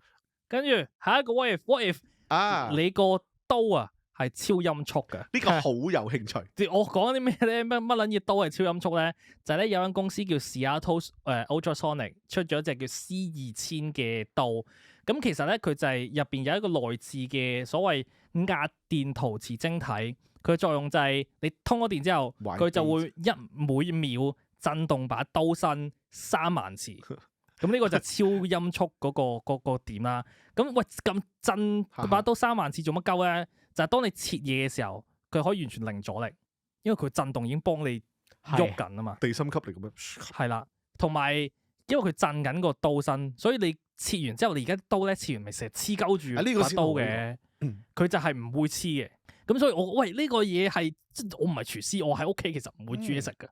但係我會想買，因為好撚型喎呢件事。骨會唔會易切啲咧？咩骨？骨啊？骨應該唔會啦，唔會用呢啲劈嘅喎。唔係啊，同埋因為你本身你要知道佢本身係一把刀，咁你骨如果你切唔到落個把刀本身切唔到落去，佢就唔會切到落去。因為佢而家咧，譬如我睇 IG 都係啦，即係都係用呢啲番茄啊、薯仔啊咁啫。切肉咧，有時咧切到啲筋咧，嗰啲好難切噶嘛。哇！如果有呢啲幫手，其實會唔會真係正好多啊？會唔會咧？筋嗰啲咁難切？筋我覺得我真係唔知。但係你話切提子啊，雖然冇人會切提子啊，但係番茄呢啲番茄好難切。咁如果把刀唔利嘅話，同埋真係會唔會係切得工整啲咧？定係因為佢始終有震動？我諗唔會，我諗都係睇你刀工嘅啫。但係佢就會切得輕力啲。你近排睇緊呢個黑白柱啊嘛，話對呢啲好有興趣，大佬。因為你冇咁容易整親啊。因為其實好多時候你喺廚房戒親自己或者切親自己，就係因為你用力。佢而家唔使用力。係。但係會唔會反而咧嗰啲廚師反而唔識用呢啲刀？我會，因為佢間公司用力唔同啊嘛。係因為佢間公司講到明係 target home cook 嘅啫。即係家庭主婦。好中意啊！我而家好中意家居嘢。你係專業廚師咧，你就可以唔使理呢啲嘢啦。你專業廚師佢有樣嘢好嘅，即係如果你係專業廚師或者你係私人廚師，你去到一個有錢佬屋企，佢屋企把刀係咁樣嘅，你可以自己帶你 set 刀嚟嘅，但係你如果用佢嘅話，你咪熄咗個電佢咯，因為熄咗電佢都係一把正常嘅刀嚟。係喎，要叉電嘅真係。係啊，同埋佢都係要磨嘅。因為正常一把刀嚟嘅，係啦，佢只不過係刀柄嗰度可以有啲咁嘅，有個震動摩打，有好快嘅震動摩打。令我諗起嗰啲咧，好似咧啲塵蟎嗰啲機，又係咁樣。係，都係咁打一個，係咁打出嚟噶嘛，一震出嚟。但唔知會唔會一秒3萬次？一秒打3萬次，啲塵蟎心諗：哇，屌你又救命啊！好，最後一個 what if 啦，就係 what if BlackBerry 即係有間有 keyboard 嘅手機公司 BlackBerry 仲存在咧，有冇得諗咧？呢一個 concept 喺2026年，點解咁講咧？就係因為 Clicks 呢間公司咧就出咗個基本上係一部 BlackBerry 嚟嘅，佢就出咗個有 keyboard 嘅Android 機。咁嗰啲有 keyboard 嘅 Android 機咧就係賣$499美金啦。出嘅時候，而家未出啊。咁佢入邊咧，其實就行緊一個有 launcher，即係有個 custom launcher 嘅 Android version。咁咧佢呢個 launcher 咧就專門，佢嗰部機叫Clicks Communicator， 即係通訊器啊。佢主要就係 for 你去覆人 message 嘅啫。咁你就可以用佢嘅 keyboard，你打字嘅，覆晒你公司啲 message 嘅卡。即係佢唔可以裝 app 嘅。佢都可以裝 app 嘅，因為佢其實底層都係 Android 嚟。係咯。但係如果你買得呢部機，就唔會係咁用嘅。係啦，你就係想呢部機係一部副機，然之後你就覆晒啲 message，覆晒公司啲嘢，或者覆晒你唔係公司你 for 自己個人用都好。跟住打晒之後，咁就用翻 Keycard 啦。咁都係嘅，幾有用。同埋咧，佢個 keyboard 咧係 trackpad 嚟嘅，係一個 touchpad 嚟嘅，即係你可以你掃你 message 就唔使掃個 mon， 你都掃個 keyboard。呢個頭先我就即係其實 basically 係以前 BlackBerry 嘅功能嚟㗎。嚇，即係點啊？個掣唔係撳落去，個掣都係撳落去，但係佢有 touch sensor， 佢有 touch sensor。即係佢要掃咯。佢係有 touch sensor。安妮華安妮華表示乜鳩啊？即係佢個 keyboard 範圍啊，你當個 keyboard 範圍都係一個 touchpad， 同時間係一個 touchpad， 可以照喐。頭先玩過啦嗰度。嚇！但係咁個鍵盤我唔明喎。你唔明啊？唔明喎，但係嗱，而家喐係啦，就係咁掃啦。嗱，而家安妮華手上有一部以前嘅 BlackBerry。搞笑喎！但係而家點解會出翻轉頭咧？復古啊嘛。一嚟啦，但係你有個鍵盤打字係，其實係好受歡迎嘅。同埋係啊，我想講咧，倉頡者表示正。同埋呢一個 product 咧，點解咁重要咧？就係佢係由一個神級嘅科技 YouTuber Michael Fisher 出嘅。Clicks 呢間公司係 Michael Fisher 有份去成立，同埋有份去做 design 嘅。Michael Fisher 如果大家唔知就Mr. Mobile 啦，基本上係喺我哋細個睇佢啲片大㗎啦。咁佢就出咗，跟住基本上偶像級㗎啦。佢就出咗一個手機，我係支持下咧，好想預購，好想預定。我而家未博取，但係我爭啲我就博取㗎。幾錢先？佢而家如果你預購個價係399美金。但係你可以 full pay 399， 3000，你都可以俾200蚊美金訂。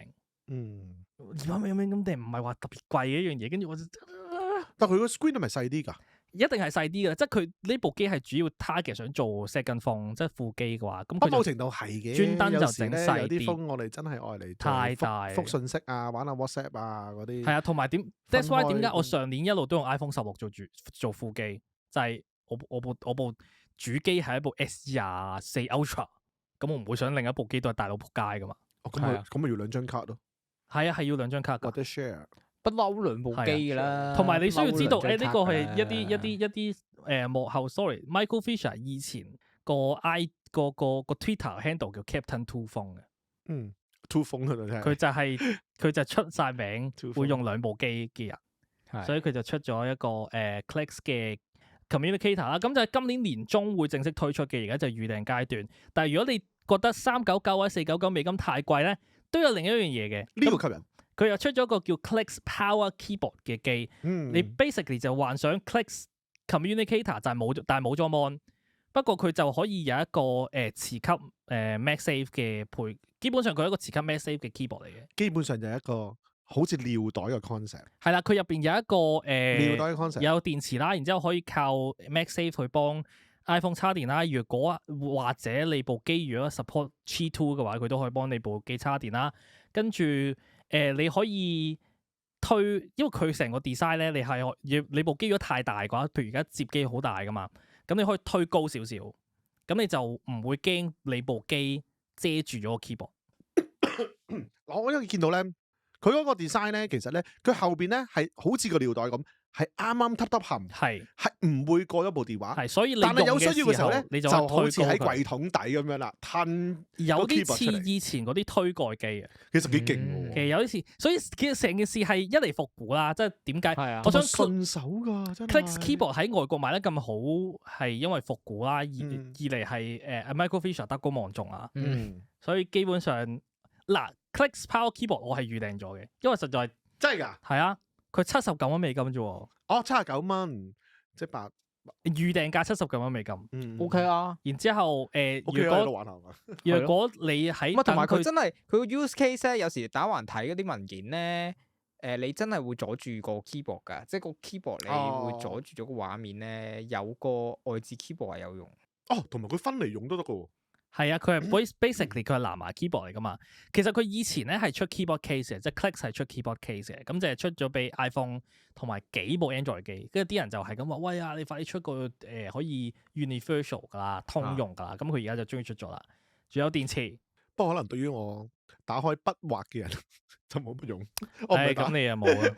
咁你就要咁你就要學倉頡咯，啦，係咯。咁你就要學倉頡，呢個好好機會俾你學倉頡。係啊，之前啲人成日都話打呢個，我係打呢個9方噶嘛，成日都俾人歧視嘅。係啊，係啊。冇啦，跟住呢個就係 What If 系列啦，CS 嘅 What If 系列。咁咧下一節咧，我休息一陣，下一節咧都仲有啲 product 嘅，咁嗰啲 product 咧就認真啲噶啦，就冇咁認真講。我呢個都認真嘅，但係每一次睇完呢啲 product，你就會問自己一句有冇得諗。啊，係。呢個就俾啲廠商試水溫。我休息一陣，下晝再見。好，歡迎翻到嚟第3節最後一節嘅 The Big Byte Podcast CS 2026嘅 coverage。我哋而家唔係現場講到，我哋係現場咁樣點？咁咧講到 CS 點可以唔提呢個機械人咧？咁今次咧其實今年 CS 係好多機械人嘅，就年近呢幾年都係㗎啦。但係我好多我都唔想講嘅，因為太多唔知做乜奇鳩怪怪 Unitree 又成呢樣嗰樣。咁我就講 LG 個機械人。LG 咧就喺台上展示咗一個叫 LG Cloyd 嘅機械人啦。咁咧，大家可能冇點睇過佢個樣，大家可以 Google 下佢個樣啊。如果而家聽緊嘅話，我哋都即Google 啊。哦，係幾得意㗎，一望到你會覺得心情幾好㗎。咁佢就係一個半人形機械人嚟嘅，即係佢上半身係人形機械人，下面啲好似坦克車嘅腳咁嘛。係啊，但係下半身就係類似碌咁樣嘅東西啦。咁咧喺個條片嗰個公佈嗰條片咧就 show 緊佢可以接衫啦，唔係佢可以接衫啦，佢可以同佢個主人傾偈啦，即係佢 send message 俾佢問佢：喂，你幾點翻啊？你想食咩晚餐啊？即係問定佢今晚想做乜啊？然之後佢收到 order 之後，個主佢老細話今晚想食呢個洋葱湯，法式洋葱湯，跟住就即刻走去個雪櫃 LG 嘅雪櫃嗰度開門，然之後再叫個焗爐預熱，然之後再叫個LG 嘅冷氣開着，等下阿老細翻到屋企嘅時候暖粒粒咁樣。同埋咧跟住咧個條片完咗之後咧。LG Cloyd 就上台啦，呢個就好撚奇怪嘅，都唔係好撚奇怪，好撚有趣嘅，就係咧擺落個洗衣機度。佢presenter 咧，即係現場嘅 presenter 就叫 LG Cloyd，喂，你可唔可以將呢一個衫拎去洗衣機嗰度啊？跟住佢就拎咗件衫啊，然之後佢行埋去洗衣機度。我喺度諗緊，我 expect 佢會用隻手開個洗衣機。點知唔係，佢係喺個後面大佬唔知 WiFi 叫個 LG 嘅洗衣機自己開門，嗰個心諗 What the fuck are we doing？ 唔係啊，但係個扣本身咁實，好難開過。如果係，但係我想講，其實我睇條片嘅時候都已經覺㗎啦。佢開雪櫃唔係用手開雪櫃啦，開個焗爐唔係用手撳掣開焗爐啦。佢開冷氣都唔係用手撳個 remote，全部都係靠後台。咁我要你個機械人嚟做乜？就係，但其實呢啲咪好似智能家居咁咯。係啊，但係我想講呢一啲嘢係唔需要嘅。我個 Google Home 都做到啊。但係唔係啊？佢係咪會幫你 transfer 嘢㗎？幫你 transfer 嘢，即係呢件衫擺入去。係啊，係會唔會幫你煮洋葱湯㗎？頭先嗱，佢暗示佢會幫你 prep 啲嘢食嘅。係咯。但係嗰條片係完全冇 show 到。我諗佢哋係未 develop 到。OK fine，我覺得我可以當你之後會慢慢 develop 佢可以 prep 嘢食。咁但係我唔知，即係佢而家 show 緊出嚟嘅嘢就係，我覺得你人形機械人唔係就 promise 可以做到啲人都做到嘅嘢咩？係，同埋點解你 show 出嚟嘅畫面係行埋去個雪櫃曉自己開門咧？只不過個戲子嚟嘅，都唔係嘅。因為佢可以接到衫，可以將啲熱碗攞去洗，同埋佢可以做到就係搬啲污糟衫，我都已經好叻㗎啦。咁 show 呢啲俾我睇啊！係啊，佢 show 即係點啊？佢 show 唔到，因為佢件衫咧都係佢擺落佢隻手度啊。佢條片係咁嘅。佢條片係有喺啲摺，佢件衫有一堆衫已經摺好咗嘅，哦，佢就將一堆摺好嘅衫由 point A 拎去 point B。我心諗，哦，即係佢個 demo 做得衰啦。 OK 定係其實佢根本冇乜信心做唔到呢樣嘢。我覺得佢係而家做唔到呢樣嘢，但係佢想 sell 呢樣嘢出嚟，哦，所以佢就咁樣 sell。同埋頭先你哋講嗰啲咧，話啊幫啲主人做乜嘢？我唔覺得佢係實質做啲嘢，佢好似預備一啲嘢，係啊，咪就係譬如開預備冷氣啊，翻嚟咧涼啲啊，咁啊，係啦，我咁一路睇條片嘅時候，我諗我個 smart display 都做到啊，我 Google Home 個 smart speaker 都做到呢樣嘢。係啊，或者遙控我都做咯。你純粹係有一個人形機械人 sell 緊俾我睇，呢個嘢你而家做緊嘢好似好未來感咁樣。雖然佢係幾討好嘅，因為我覺得佢冇乜入侵性嘅。因為你如果有時嗱呢呢樣嘢係 LG 叻嘅位嚟嘅係嘛，即係佢哋即係 LG 要好深入民心，好係親密嘅形象。係咯咁我幾討好噶佢。我又唔想捽佢哋捽得太勁，即係呢啲係好 concept 性嘅片嚟嘅。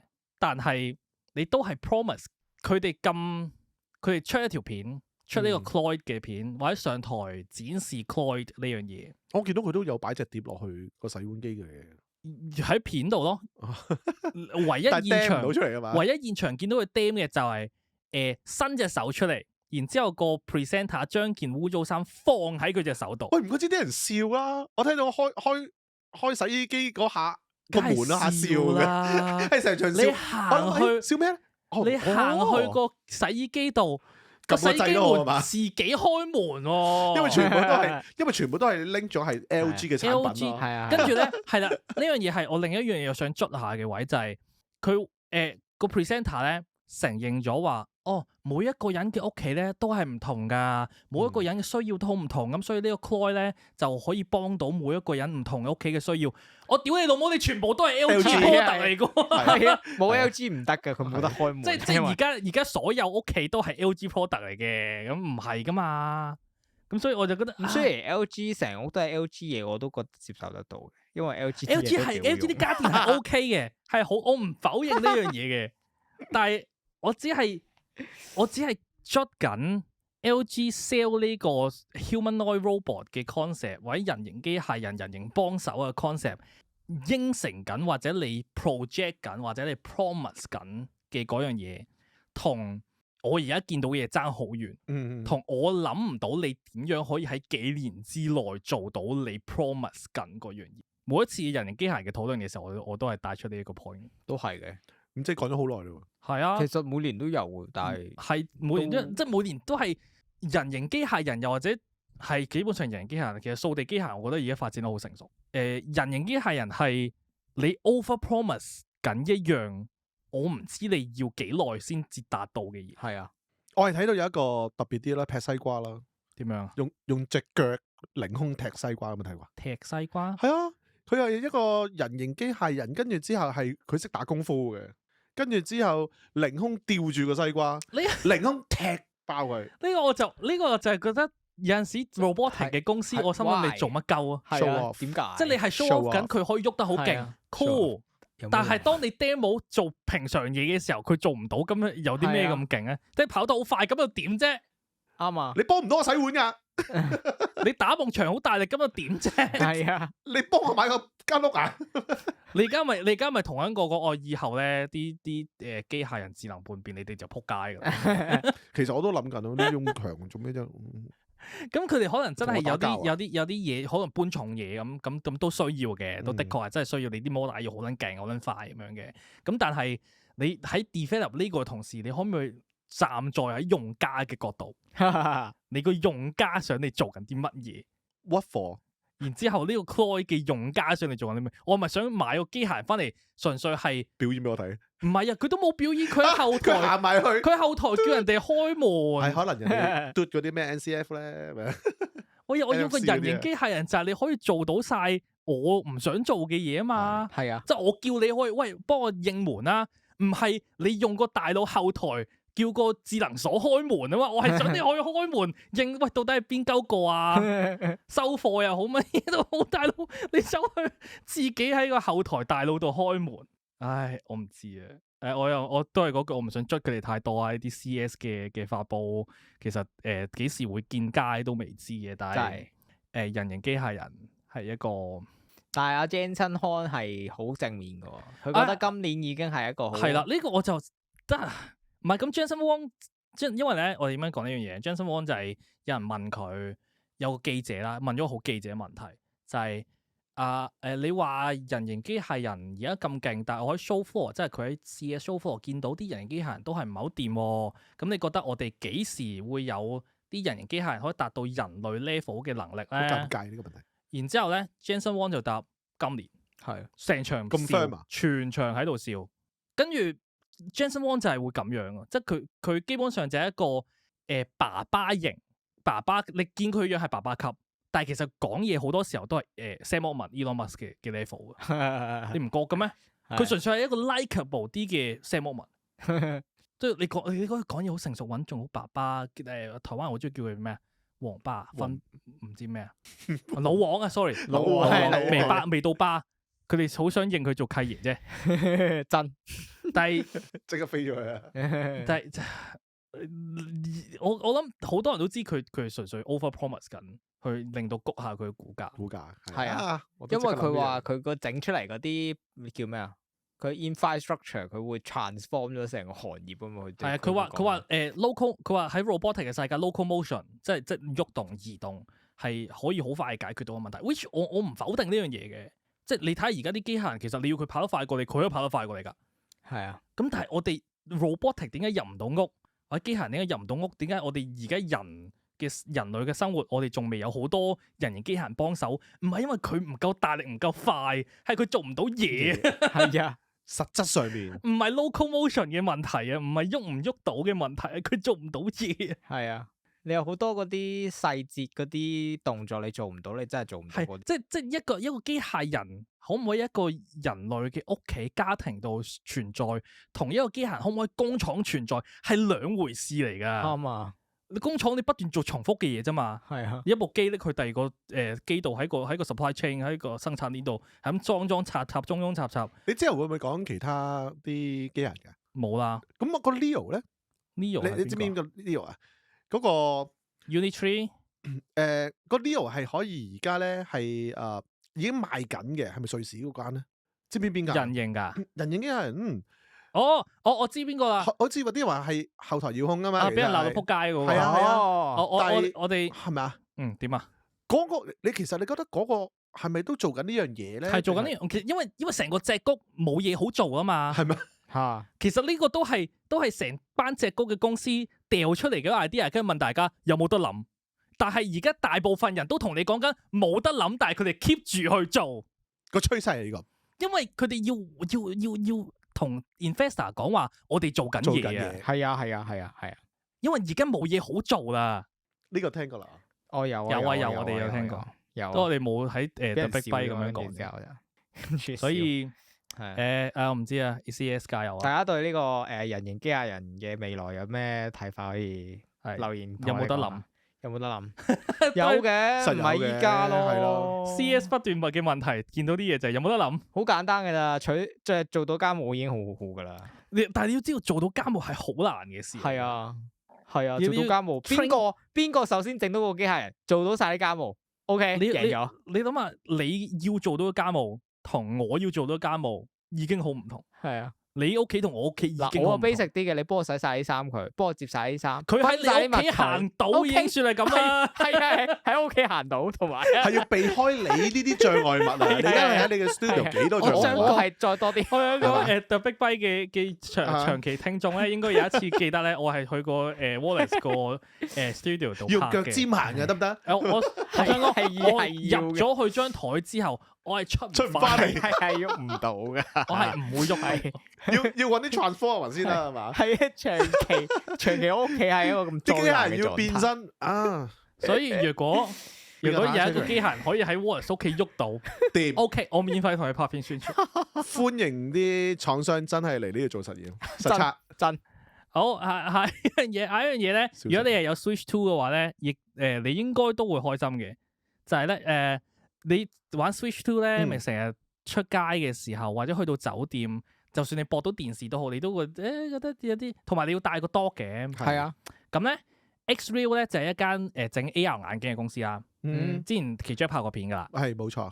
咁咧佢就出咗個新嘅類似 battery 尿袋咁東西，就係一個99蚊叫做又係叫 Neo，唔知點解好多嘢中意叫 Neo。係喎。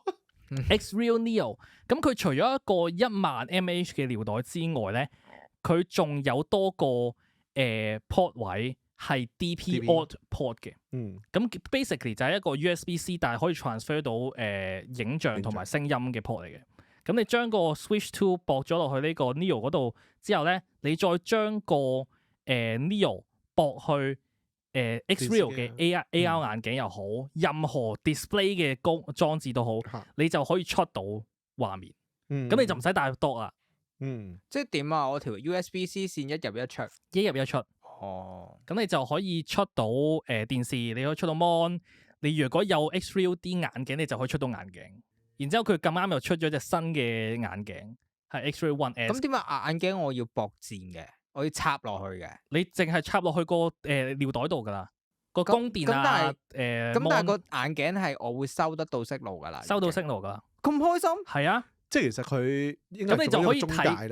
係啦，呢個駁尿袋落去，嗰個就駁落眼鏡。咁即係我可以駁部 Switch 去嗰個 Neo，跟住我用個眼鏡好似有個畫面就喺我面前，但係我就乜線都冇錯，唔係喎，但係佢個眼鏡真係無線咩？唔係咁無線傳輸？唔係啊，你個眼鏡都係要駁落去個尿袋度啊。佢嘅意思就係話即係要插線眼鏡係咪唔需要啊？要，條實線就係駁翻去 Neo 度。哦 Neo 又有條線駁落去頭先個 Switch 2度。但係即係 Vision Pro 個 battery pack 係啦，但係佢可以食到Switch 2個 signal。哦，咁係難食啲嘅 Switch 2。Switch 2嘅 係 signal 係好難好撚煩㗎。但係個問題係如果我即係你 Switch 通常都係多人玩㗎啦，咁你整個眼鏡咁就冇啦。你如果係啦，如果你要多人玩，你駁電視咯。有咩人自己會玩 Switch？我都諗緊呢個問題。我都會玩 Pokemon 咯。但係你 Pokemon 你唔用正常嘅就咁一個係咯，你佢內置嘅 Pokemon screen 點解我要咁大 mon 啊嘛？同埋新嘅呢個X-Real Neo，唔係 X-Real One X 咧 ，One S 啊 ，sorry，佢有個功能咧，就係佢入邊有個內置 2D 轉 3D 嘅功能。咁都 OK 嘅，即係你撳個掣，佢就可以將 2D 影像變 3D。咁都 OK 嘅。你連 Switch 啲 game 都用得。但係 Switch 啲 game 啲 2D 轉 3D 都好，佢都係一個片嚟嘅啫嘛，將所有影片 content 轉做 3D。但係個問題係 Switch 嗰啲畫面係其實都雞雞地，唔計㗎啦。Switch 2而家 Switch 2 OK 啊，同埋你出啲 game I mean 唔係啊，同埋你出你出即係 output 咧external output 咧，佢我唔知道 display out support 啦。佢 HDMI 係 support HDR 嘅120Hz HDR 嘅。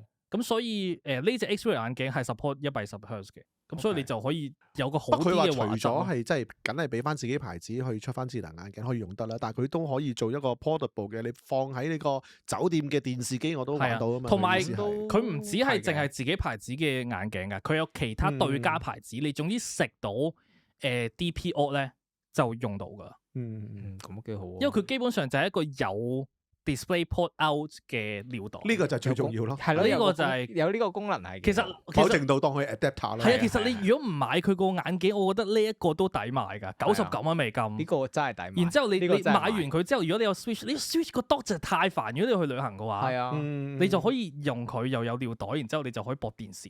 冇錯。同埋咧 Switch 咧，有時咧就咁齋用 mon 咯。我今次咧都玩。即係 Pokemon 嗰啲咧，都幾快冇電嘅其實。係啊，佢幾個鐘貨仔㗎咋。係咯，所以呢個有個10000都 OK。同埋不過你如果你駁電視，你就要隨身帶一個display port 去 HDMI。係因為大部分 DP Auto 去 HDMI。旅行嗰啲電視都係要 HDMI。有 HDMI 已經好好㗎啦，真講。係你最好你攝隻手落去邊度先插得到，頂佢個肺，勁嬲。但係如果你冇呢嚿嘢嘅話，你唯一可以就係你買個咩 Freestyle Plus 咯，屌 Samsung Freestyle Plus，我都得嘅，但係你都係佢係micro HDMI 嘅，屌你帶到個 adapter，佢都唔係 HDMI，黐線嘅帶唔到嘢出去。好，跟住最後一單我哋應該講咗過20件 product 㗎，就係咧 N 卡打手 N 卡打手出嚟啊！我就召喚佢我就 N 卡打手啦，就係因為佢哋今次喺 CES 出咗件，我覺得係幾特別嘅 product，就係咧一個叫做 N 卡 Aero Fit 2 Pro 嘅一個雙模式雙大發嘅 ANC 開放耳機。點樣雙大發法？其實係好矛盾嘅，佢呢個 classification 開放式 ANC 耳機已經好矛盾噶啦。咁佢咧就係、你睇個樣咧係一個好正常有耳鈎 style 嘅開放式耳機嚟嘅。嗯，咁但係其實佢耳鈎係喐得嘅。咁佢喐嘅時候咧就可以形成兩種大法啦。一種就係你喐少少，然之後令到個耳機本體入耳；一個就係再喐多少少，令到佢嘅耳機成為一個掛耳式開放式嘅耳機。即係佢可以入耳，亦都可以掛耳，掛耳你就靠喐佢嘅耳鈎去做到兩種大法。咁如果入耳就唔係開放式啦，但係佢都可以做翻開放式咁解。係啦，你入耳嘅時候咧，因為佢個耳機入邊係有 sensor 嘅，當佢偵測到你係將個耳鈎 set 到入耳 mode 嘅時候咧，個 tune 咁佢就會開 ANC，即係佢就有 ANC，同埋佢會再 tune 係啦，佢會再 tune 個 EQ。係 tune 嘅。如果佢偵測到，喂，你係用緊開放式模式大法嘅時候咧，佢就會 tune 個 EQ，令到個聲同入耳式嘅時候一樣，即係便利咗。我係突然之間想用開放式嘅，譬如踩單車，係啦，我就開放式啦。係啦。哦，幾好喎！然之後最緊要聽音質。係啊，唔係我嗰音 N 卡打手我覺嚟啦得一唔係般啦。 N 卡呢個我音唔係質我真係覺得好一般嘅，即係以佢價錢嚟講好唔好？但係有冇啲更加好嘅？佢梗係有啊。嗯，呢啲不嬲都唔係音質重點。但係 N 卡係又係咁諗呢啲鳩屎嘢，但係啲鳩屎嘢係令到OK 喎，係啊，OK 啊。你有邊鳩個會諗到掛耳式雙大開放式呢個我真係由未諗過 ANC 雙大發我反嘅耳而好想機？知道佢嗰個耳塞個位咧係點樣設計？即係你塞得耳，咁即係咪有耳膠咧？佢係冇耳膠嘅，佢係一個冇耳膠嘅設計嚟嘅。但係冇耳膠你點塞嗱佢個樣係似AirPod Four 嘅個頭，哦，個耳機頭係似 AirPod Four 嘅，哦，但係佢塞咗入去之後就會做 ANC 咯，即係基本上同 AirPod Four 即係哇咁即係硬嘢塞落去咯，硬嘢塞落去㗎。唔知舒唔舒服咯？嗱N 卡我其中一個好欣賞佢嘅位咧，就係佢哋好撚誠實嘅喺 marketing 嗰度。啊，佢哋個官網第一句就講，未必舒服㗎。唔係佢係講呢個耳機唔係 for everyone。佢話哦90% 嘅用家係啱戴，但係如果你係嗰10% 留咧，佢係有30日退款保證。哦，所以我覺得喂呢間公司 OK 喎，咁誠實嘅。佢哋係香港有冇呢啲30日保證？香港我唔知，要問代理呢個我幫大家好少問問代理。好少我聽到呢啲，係咯，呢個我幫大家問問代理，睇下佢入唔入。如果入我又係可能會拍一條片俾大家。應該唔貴啦。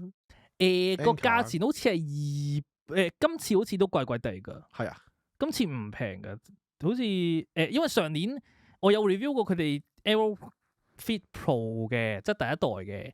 咁佢就1000中定唔知1000尾啊？哦咁 OK。喂，因為我其實都有以興趣 N 卡嚟講嘅唔算平㗎啦，因為其實我係中意戴開放式耳機嘅，都因為聽得自然啲嘅，有時啲嘢係，即係有時唔想咁局促啊係啊。但係有時都想沉浸下自己嘅世界裏邊。所以呢個咪即係如果我有得就揀嘅時候，OK 喎。嗱，我又唔覺得佢 ANC 會好出眾啦，因為佢係硬嘅耳式啦。係我擔心緊呢個。咁但係 earbuds 嘅問題如果你覺得 AirPod Four 個 ANC 夠，我夠喎，我好欣賞喎。夠啊，夠啊。而如果好欣佢賞喎，如果 N 卡做到同 AirPod Four 差唔多嘅 ANC 表現，我覺得都已經收貨啦，已經好威㗎係啦嘛同埋舒服咯。冇錯。喂，咁但係咁講喎，咁AirPod Four 其實佢叫開放式嘅喎， AirPod Four 算唔算開放式咧？呢個有待斟酌半開放咯半開放我覺得好有待有斟酌。 ANC 嘅半開放噶嘛。呢個我唔會叫佢做開放式佢只不過咯唔係叫開放式，只不過唔係入耳式，係啦係啦係啦係啦，佢唔係入耳式，我唔會叫佢做開放式。但係舒適嘅，係哦係啊，我都覺得 OK 係舒服嘅，我中意嘅。我剪片嗰陣時我都會用咁用。我攞嚟瞓覺㗎喎。瞓覺有啲難。忍如果住啊瞓覺咧，我有 N 卡打晒我上身啊啊！N 卡係有出一隻叫 A30嘅瞓覺耳機嘅，點啊 ANC 嘅，有 ANC，然之後佢個 design 係你塞住入耳仔之後係平晒嘅。係聽勁過你哋嘅係，我嗰陣時用 A20 冇 ANC，但係戴得舒服嘅。但係勁唔勁嗰個 ANC？我諗如果有佢啲入耳式耳機70%已經好好噶，同埋專長喎係。唔係啊，同埋個重點係你瞓覺，你唔係要完全靜噶嘛。我唔係啊，我係因為咧，我不斷有人轉場，所以我就一定要帶隻勁嘅，因為佢呢隻覺 A 系列 Anker A 系列嘅耳機死我就打手上身。A 系列嗰啲耳機咧，佢係有同一隻 app 叫 Calm 合作嘅，咁佢就會你一戴咗嘅時候，你唔一定要播藍牙㗎。一戴嘅時候，佢 detect 到你瞓着咧，就算你播咗藍牙都好啦，佢 detect 到你瞓着，就播一啲流水聲啊，或者白噪音，係白噪音啊，佢哋佢啦。我近排咧就做緊一隻都係真係瞓覺嘅耳機，叫 Quiet On 4，佢又係好細隻、好平嘅。係啊，咁但係 ANC ANC 勁㗎，就係做 ANC，我就 test 咗佢 ANC。轉場得唔得？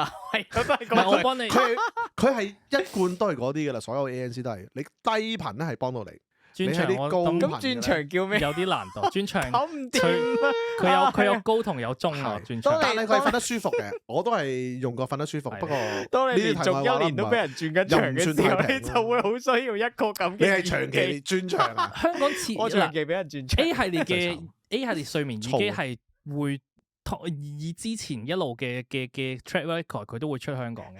出嘅時候，我呢度正式呼籲大家，如果大家想有一個即係想介紹一個瞓覺嘅 ANC，俾佢試下呢個 test 揾我唔該。喂 Anker， 你出 A30第一隻俾我幫你365日俾人轉場去試。